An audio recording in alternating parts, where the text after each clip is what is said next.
Did you know that piercings are mentioned in the Bible?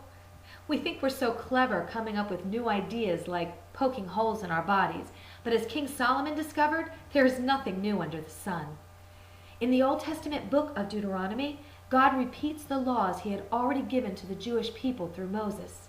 In chapter 15, the rules for acquiring and treating servants from their own people were explained. If a Jew chose to sell himself into slavery to another Jew, he was only to work for 6 years and in the 7th be released. But a provision was made if the servant wanted to stay. It is found in Deuteronomy 15, verses 16 and 17.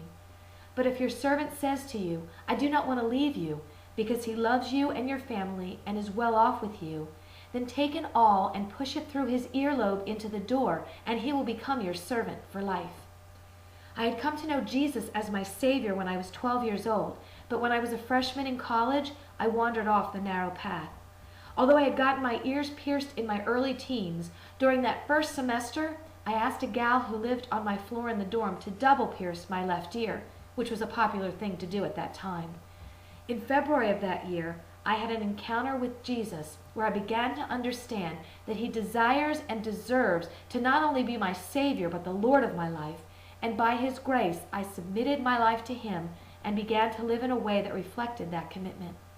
As the weeks and months passed, I began to feel guilty about the double piercing in my ear because I felt it represented a season of disobedience to God. But then our gracious Lord led me to Deuteronomy 15, verses 16 and 17. What a tremendous blessing it was for me to see that piercing as a way of choosing to become God's servant for life. Each time you put an earring in a piercing that you have, think of these verses and use it as a reminder to faithfully follow and serve the Lord.